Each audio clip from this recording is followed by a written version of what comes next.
Lewat malam Ahad, Presiden Trump mengumumkan bahwa beliau telah mencapai perjanjian dengan Iran untuk menamatkan perang. Saya amat gembira untuk mengatakannya dan sangat teruja. Perjanjian itu sudah ditandatangani. Kami berbaik-baik dengan Iran. Pemimpinnya sudah berbeza. Dan banyak perkara hebat akan berlaku di Timur Tengah sekarang. Perjanjian itu sudah pun mencetuskan perdebatan hangat di Israel. Dan bukan hanya dalam kalangan ahli politik, malah merentasi hampir seluruh spektrum politik Israel. Terdapat kebimbangan serius bahwa walaupun perjanjian itu mungkin mengurangkan ketegangan segera, ia meninggalkan isu-isu paling utama tidak diselesaikan. Cita-cita nuklear Iran masih kekal utuh dan tidak pasti sama ada ia akan dapat diselesaikan pada masa hadapan. Dan rangkaian proksi mereka, yaitu Tentacle yang mengelilingi Israel, masih belum dibongkar dan tidak termasuk dalam perjanjian itu. Sekarang, ini bukanlah perjanjian yang kebanyakan rakyat Israel akan tulis. Pada masa yang sama, adalah mustahil untuk membincangkan detik ini tanpa melihat gambaran strategik yang lebih besar. Kurang daripada 3 tahun lalu, selepas 7 Oktober, ramai yang percaya bahwa daya cegah Israel telah runtuh sepenuhnya. Namun sejak itu Israel telah berperang di 7 medan, melemahkan rangkaian serantau Iran, menyerang secara langsung aset-aset Iran, dan meneguhkan semula dirinya sebagai kuasa tentara dominan di Timur Tengah. Mungkin yang paling penting, Perdana Menteri Netanyahu telah bekerja sama dengan Presiden Trump dengan cara yang tidak pernah dilakukan oleh mana-mana Perdana Menteri Israel sebelum ini, membantu mewujudkan kerjasama strategik yang belum pernah berlaku antara Baitul Maqdis dan Washington. Hasilnya ialah satu transformasi serantau yang ramai sangka mustahil hanya beberapa ketika dahulu. Penilaian terbaru Pentagon telah menggambarkan Israel sebagai sekutu contoh Amerika. Israel adalah satu-satunya negara yang menerima pengiktirafan itu daripada Pentagon. Israel ialah sebuah negara yang mempunyai keupayaan dan kesanggupan untuk menggunakan kekuatan tentara demi mempertahankan kepentingan serta nilai bersama. Namun, kejayaan tidak menghapuskan perdebatan politik, terutamanya di dalam Israel sendiri. Perjanjian yang ditandatangani pada malam Ahad itu serta-merta menjadi isu politik utama. Pengkritik di Israel berhujah bahwa Israel sepatutnya mencapai lebih banyak lagi. Yang lain pula merujuk kepada laporan mengenai ketegangan antara Presiden Trump dan Perdana Menteri Netanyahu. Dan dengan pilihan raya yang mungkin akan diadakan tidak lama lagi, banyak hujah yang kita dengar hari ini berkemungkinan akan menjadi tema utama dalam pertempuran politik yang akan datang. Serangan Israel yang dilaporkan pada hari Ahad terhadap komander kanan Hezbollah di Beirut mungkin telah menghantar mesej-nya sendiri. Tanpa mengira perkembangan diplomatik, Israel berhasrat untuk mengekalkan kebebasan bertindak apabila keselamatannya terancam. Untuk membantu kita memahami bagaimana isu-isu ini ditafsirkan secara politik dan bagaimana pihak pembangkang mungkin coba membingkainya untuk kepentingan mereka. Untuk itu, saya telah berbual dengan penganalisis politik veteran Gil Hoffman, penganalisis pilihan raya kanan di I24 News, dan bekas wartawan politik The Jerusalem Post. Ini adalah perbualan saya dengan Gil Hoffman. Gil, terima kasih karena sudi bersama. Sama-sama, Doron. Nampaknya ada satu perjanjian di atas meja dan dakwatnya masih belum kering. Tapi, apa sebenarnya yang kita tahu tentang perjanjian yang sedang berlaku ini? Kita tahu bahwa Iran akan mendapat banyak uang tanpa perlu melakukan banyak perkara. Kita tahu bahwa ia menuntut gencatan senjata, di mana kita telah berbulan-bulan dalam gencatan senjata, tetapi pihak satu lagi tidak menghormati gencatan senjata itu. Namun begitu, masih ada harapan. Ada potensi bahwa perang yang bermula pada 7 Oktober akhirnya sedang menuju ke penghujungnya. Dan mungkin rakyat Israel akhirnya akan mendapat keselamatan yang mereka perlukan. Dan bahawa Netanyahu mungkin akhirnya akan diberi penghargaan atas gencatan senjata yang dia cuba sedaya upaya untuk halang. Baiklah, izinkan saya tanya satu soalan, fokus kepada politik Amerika. Dan Anda seorang penganalisis politik di kedua-dua belah lautan. Apa yang orang sedang cuba fahami sekarang? Bagaimana Presiden Trump boleh menandatangani perjanjian yang kelihatan seperti ini, sedangkan ia nampaknya bercanggah dengan banyak perkara yang beliau katakan sebelum ini? Dan bukan sahaja apa yang beliau katakan, tetapi juga apa yang beliau lakukan. Betul? Orang selalu kata, lihat apa yang Trump buat, jangan lihat apa yang beliau katakan. Kerana Anda boleh kata ia hanyalah helah, tetapi beliau telah melancarkan 2 peperangan dengan Iran, menjatuhkan peluru besar Amerika. Kehilangan tentera Amerika nampaknya benar-benar bertekad ke arah matlamat itu. Apakah kuasa politik yang menyatukan perjanjian ini? Harga gas di Amerika, rakyat sudah bosan dan letih membayar terlalu mahal. Rakyat sudah bosan dan letih dengan peperangan. Rakyat sudah bosan dan letih karena pada pandangan mereka, beliau tidak mengutamakan Amerika. Dan beliau telah cuba menjelaskan mengapa ia berlaku, tetapi ia masih belum difahami. Beliau akan menghadapi pilihan raya pertengahan penggal tidak lama lagi. Calon-calon Republikan yang berada di ambang kekalahan sangat terdesak supaya isu peperangan tidak menjadi tumpuan, supaya ia tidak menjadi isu dalam kempen mereka. Beliau perlu memenangi pilihan raya tersebut. Beliau perlu mengekalkan sekurang-kurangnya satu Dewan Kongres untuk memastikan beliau masih berkesan dalam beberapa tahun terakhir perkhidmatannya. Awak tahu, awak berasal dari Chicago dan juga seorang anak jati. Tidak jauh dari tempat asal saya di Detroit. Awak sedang duduk di Chicago. Awak seorang pengundi Republikan. Adakah dia akan berjaya menampilkan ini sebagai satu kejayaan? Maksud saya faham bahwa awak tahu, dengan kepentingan-kepentingan ini, dia menarik balik pesawat dan askar-askar. Tapi adakah awak rasa dia akan berjaya? Jadi pertama sekali, tiada pengundi Republikan di Chicago, dan ia sangat-sangat jauh dari Michigan. Awak akan jadi satu-satunya. Jadi, Orang Chicago selalu nak kata yang Michigan itu jauh, tapi kami nak percaya yang kami dekat dengan Chicago sebagai sedikit penjimatan. Jadi, kau kena berseronok juga, aku faham. Tapi tengok, orang ramai takkan ingat perang ini dalam seminggu lagi di Amerika.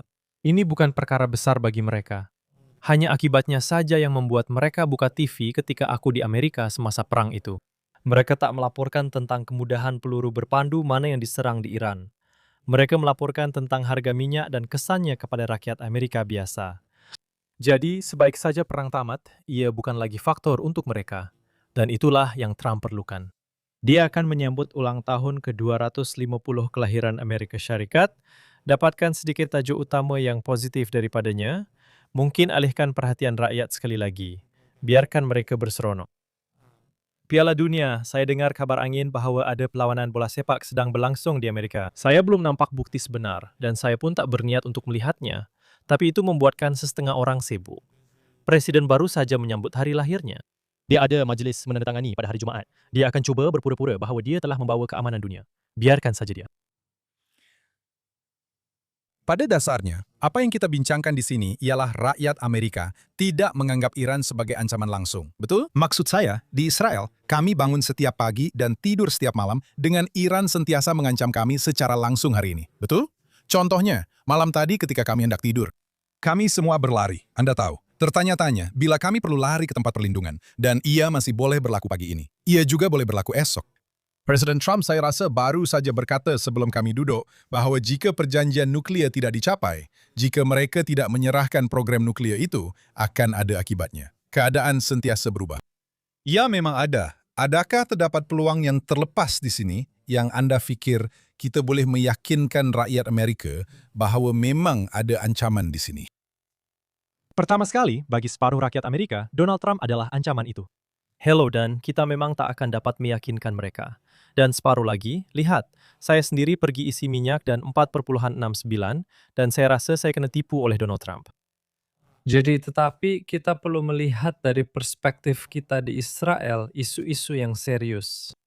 Dan perang 25 Jun telah mengundurkan ancaman nuklir dengan ketara.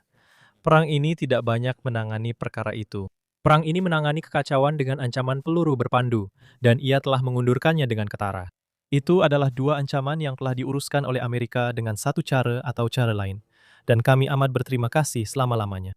Sekarang, sesiapa yang meletakkan harapan tinggi bahawa akan berlaku perubahan rejim serta-merta, itu sebenarnya tidak realistik. Dan jika ada apa-apa pun, ia hanya boleh bermula selepas perang berakhir, yang mana ia berlaku pada pukul 1.00 pagi waktu kita malam tadi.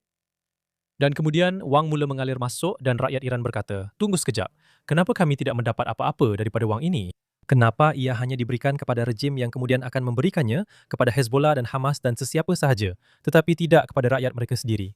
Itulah masa pemberontakan boleh berlaku lagi. Dan itulah masanya ia boleh berjaya. Tetapi orang ramai belum sedar lagi. Mereka hanya melihat apa yang berlaku kepada mereka setiap hari, tanpa sebarang perspektif sejarah. Apabila Anda memasang radio Israel, Anda hanya akan mendengar satu topik sekarang, yaitu pilihan raya Israel dan perang Iran, betul? Ia adalah satu naratif jauh lebih ketara, saya rasa, berbanding di Amerika. Nampaknya ini akan menjadi titik perubahan untuk pilihan raya tersebut. Anda kata bahwa Amerika telah lupa dan akan melupakan perkara ini menjelang minggu depan.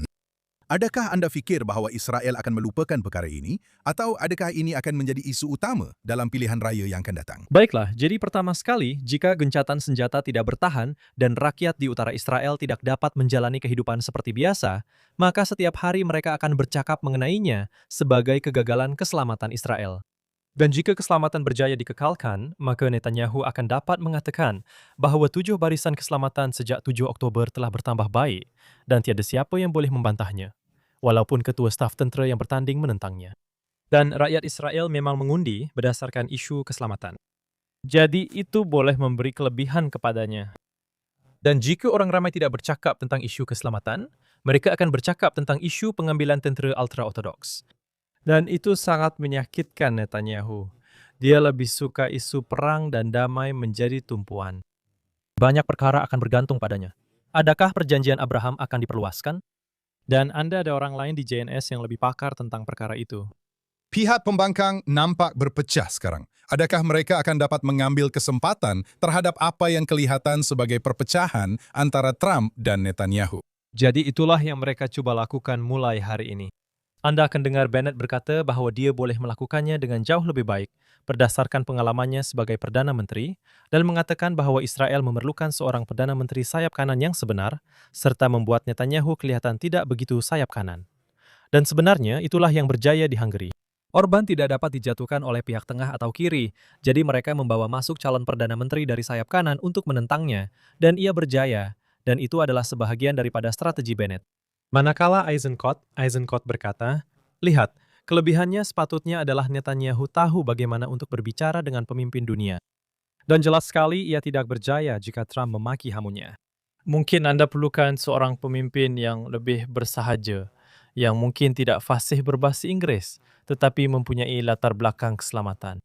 Dan kemudian dia menekankan bahawa ada perkataan yang dia rasa dia lebih tahu dalam bahasa Inggeris berbanding Netanyahu, seperti perkataan tanggungjawab. Dan ini adalah sesuatu yang Eisenkot boleh cuba gunakan terhadap Netanyahu. Dan perkara ini akan berterusan selama 4 bulan. Ia akan menjadi agak menarik. Maksud saya, ia kedengaran seperti kemewahan pihak pembangkang, betul? Saya asik dengar mereka kata yang mereka boleh lakukan dengan lebih baik. Soalan saya ialah, baiklah, apa yang mereka boleh lakukan dengan lebih baik dari segi ketenteraan? Dan jika mereka telah melakukannya dengan lebih baik, kata orang, bagaimana mereka boleh kata bahwa mereka bimbang Presiden Amerika Syarikat menggunakan kata-kata kesat terhadap kepimpinan Israel? Maksudnya, sukar untuk saya percaya bahwa ramai orang akan melakukan tindakan secara bebas. Sebagai contoh, apa yang dilakukan oleh Perdana Menteri Netanyahu tentang pergi ke Rafah, kalau saya tak silap, saya rasa Eisenkot menentang perkara itu, betul? Dan kenapa dia menentangnya? Ingatkan kami. Biden menentangnya. Dia tidak mau kehilangan hubungan dengan Presiden Amerika Syarikat. Itu adalah perkara besar pada masa itu. Dan Presiden mahu menghentikan kemasukan ke Rafah. Presiden juga mahu menamatkan perang pada masa itu atas sebab politik dalaman beliau sendiri. Tetapi jika itu berlaku, maka Sinwar akan berjalan sebagai orang bebas. boleh jadi begitu. Tetapi Netanyahu akan sentiasa mempunyai parut ini di dahinya akibat peristiwa 7 Oktober. Beliau adalah orang yang bertanggung jawab dan segala keputusan terletak di tangannya. Dan itu adalah sesuatu yang boleh dikatakan oleh Bennett, Eisenkot, Lieberman dan yang lain, bahwa mereka tidak berkuasa. Netanyahu yang berkuasa. Semua pemimpin dalam institusi pertahanan dan agensi perisikan semuanya telah membayar harga. Dan hanya di peringkat politik, Netanyahu belum lagi. Dan masanya telah tiba. Itulah pendirian mereka. Bila melihat kepada Naftali Bennett yang memegang kuasa sebelum ini, saya rasa ia pada tahun 2022. Dan Eisenkot yang merupakan ketua staf sehingga tahun 2019. Sebenarnya, beliau dikreditkan dengan mengurangkan saiz tentera, betul? Mewujudkan tentera yang kecil dan pintar. Itulah Eisenkot. Adakah penduduk Israel, maksud saya, kita sangat terlibat dalam bidang ketenteraan, betul? Ramai antara kita menjalani tugas simpanan. Adakah mereka tidak akan menyelidik dengan lebih mendalam? Apa pandangan Anda? Anda seorang penganalisis politik di sini. Pihak lawan Eisenkot akan mencari segala yang pernah dia katakan dahulu, yang kini kelihatan tidak masuk akal, dan cuba menggambarkan dia sebagai seseorang yang membuat kesilapan sebagai ketua staf yang membawa kepada masalah-masalah kemudian. Ia akan menjadi lebih sukar kerana ia bukan sesuatu yang jelas. Netanyahu memang berkuasa pada 7 Oktober. Anda perlu kira 1 tambah 1 tambah 1. Sama ada mereka boleh melakukannya atau tidak, ia akan mengambil masa. Untuk melemahkan kredibiliti keselamatan beliau, mereka ada 4 bulan untuk melakukannya. Tetapi ia bukan perkara yang paling mudah di dunia. Kerana, Anda tahu, semua ketua staf pernah melakukan kesilapan dan Gantz juga pernah melakukan kesilapan dan dia masih bertahan sehingga kini. Dan sudah tentu, Yair Barak juga pernah melakukan kesilapan, tetapi dia menjadi Perdana Menteri. Jadi ia beresiko, tetapi mereka akan mencuba. Oke, satu soalan terakhir. Eisenkot semakin melonjak dalam tinjauan pendapat. Saya tidak pasti angka terkini menunjukkan dia pada, entahlah, 18 atau 20 di saluran 12. Dan jika Anda lihat pada tinjauan II-24, dia ada 5 kerusi lebih daripada Bennett. Oke, jadi kebanyakan orang bertanya, dan secara ringkasnya, kebanyakan orang bertanya, kenapa lelaki ini yang tidak begitu fasih berbahasa Inggris, yang juga sangat pendiam bila bercakap dalam bahasa Ibrani, dia bukan seorang yang lantang. Saya rasa tidak ada satupun kenyataan daripada Eisenkot yang boleh dianggap sebagai kenyataan hebat yang pernah dia buat sehingga orang ramai mengulanginya. Apa yang menyebabkan perkara ini? Jadi Doron, jika Anda tanya rakyat Israel siapa Perdana Menteri terbaik mereka dalam sejarah, Menachem Begin sentiasa menjadi pilihan. Dan sebabnya bukan kerana dia berhaluan kanan atau kerana dia menentang Amerika. Sebabnya adalah kerana dia seorang yang sederhana. Dan tiada siapa akan panggil Netanyahu sederhana. Jadi, jika mereka mahukan lawan kepada Bibi, itulah Guy Eisenkot. Dia seorang yang sederhana. Dia berasal dari Eilat di Tiberias, dari bandar pembangunan. Dia berasal dari Maghribi. Belum pernah ada seorang Perdana Menteri Sephardi. Dia kehilangan seorang anak lelaki dan 2 anak saudara dalam perang ini. Dan awak tahu tak, sebenarnya dia memang faham dunia, walaupun bahasa Inggerisnya bukanlah seperti bahasa Inggeris Ratu atau bahasa Inggeris Netanyahu. Dan suatu ketika Netanyahu berkata kepada saya akan beritahu awak ini dalam bahasa Inggris dan bukan dalam bahasa Ibrani, kerana bahasa Inggris saya lebih baik daripada awak. Dia mengambil cuti setahun selepas berkhidmat sebagai ketua staf dan bekerja di Washington Institute di DC bersama Dennis Ross dan David Makovsky. Dan mereka memberitahu saya selepas Eisenkot pergi, kami telah menerima ramai general yang datang ke pusat pemikir ini. Dia adalah yang paling bijak antara semua yang kami pernah ada. Dan itu memang banyak maksudnya. Ini menarik. Soalan terakhir. Adakah ada kemungkinan Eisenkot akan menyertai gabungan dengan Perdana Menteri Netanyahu? Tidak. Netanyahu, jika Anda tanya saya, adakah parti pembangkang yang boleh bergabung dengan Likud selepas era Netanyahu?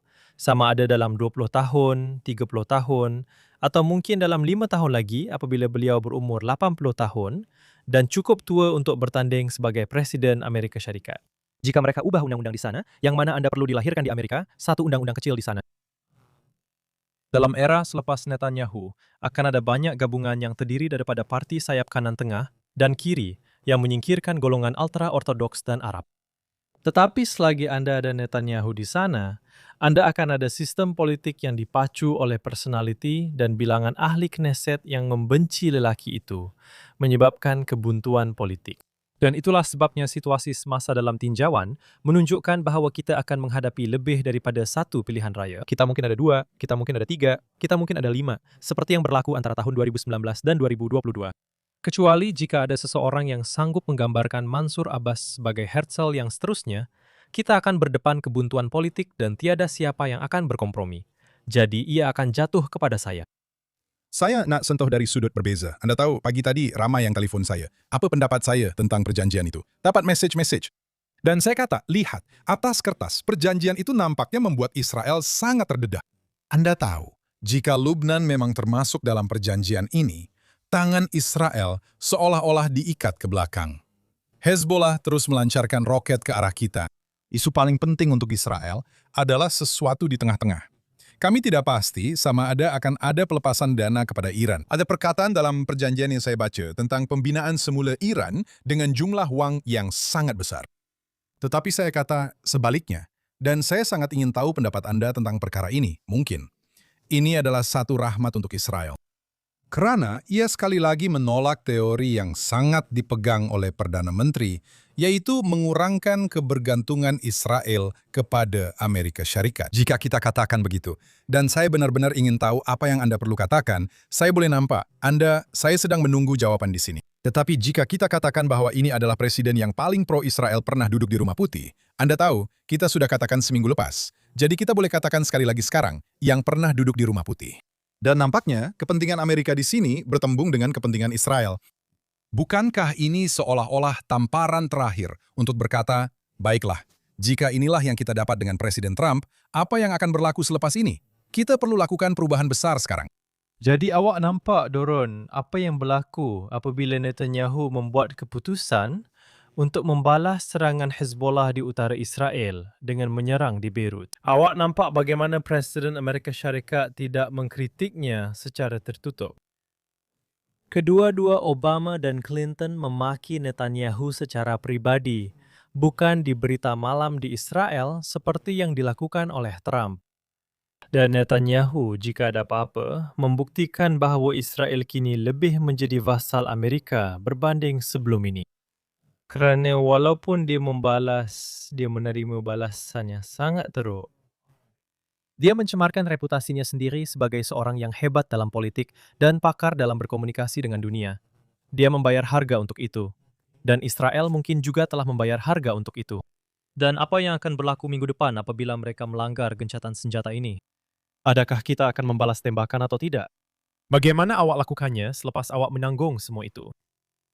Masih terlalu awal untuk menjawab soalan awak. Biar saya tanya awak, sebab ini sekarang menjadi perkara yang berterusan yang kita lihat berlaku dalam 2 minggu lepas, di mana Presiden memberi komen secara langsung, mengeluarkan kata-kata kesat secara terbuka dalam rancangan berita saya, dan awak ada semua simbol watak itu.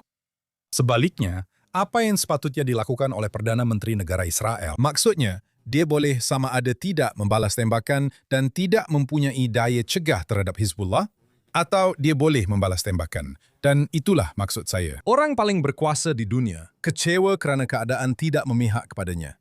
Tetapi jika Israel langsung tidak melawan, nampaknya kami mungkin akan dikorbankan begitu sahaja.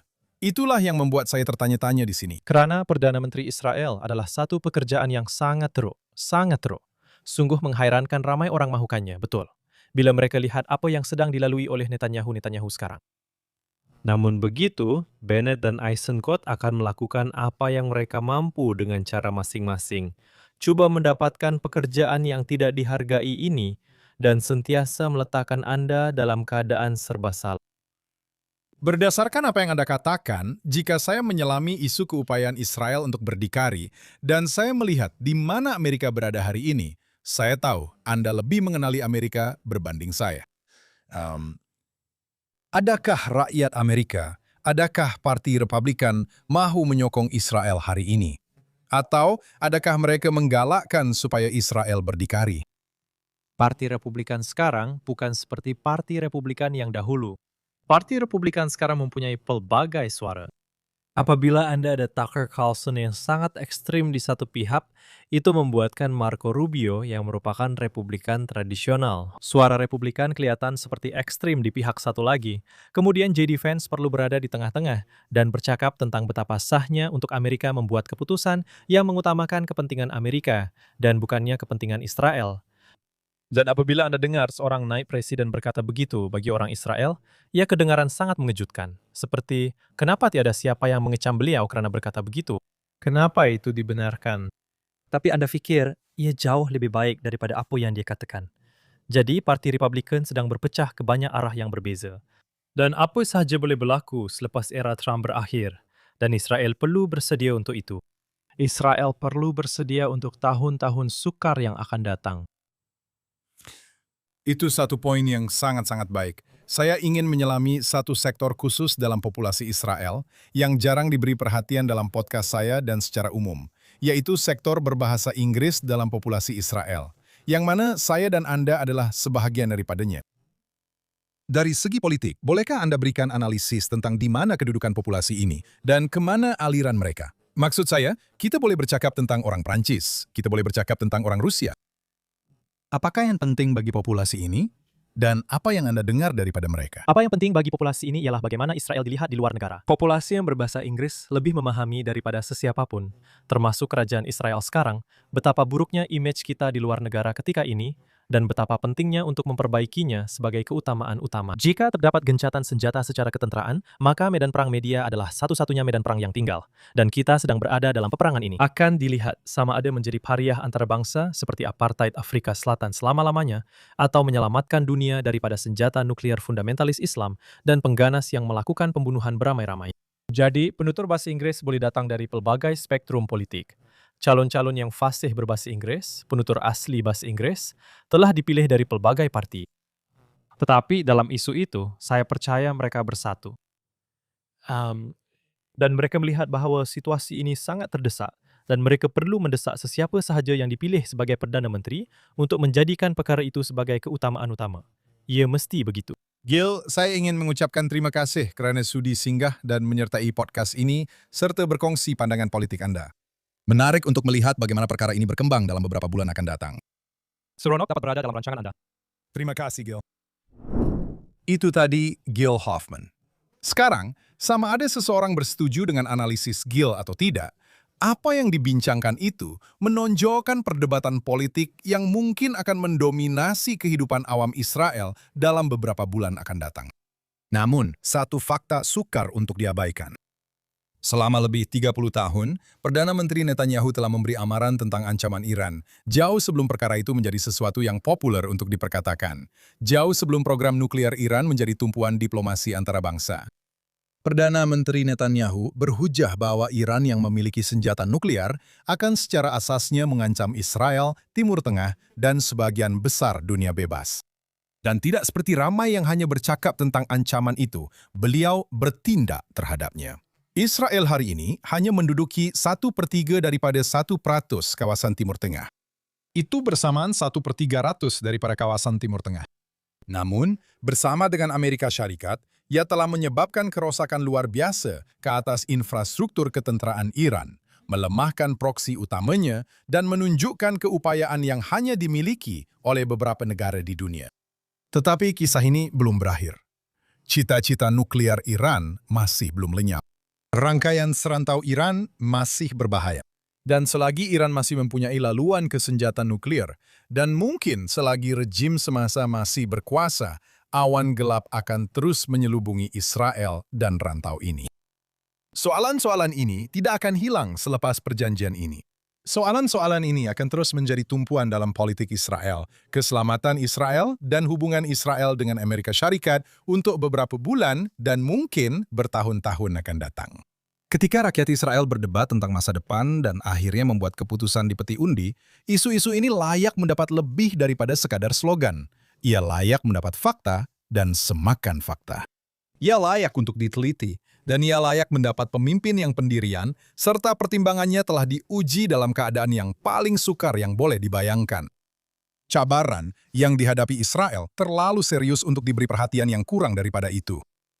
Terima kasih kerana bersama saya, dan saya akan jumpa Anda lagi pada episod seterusnya podcast True East. Terima kasih.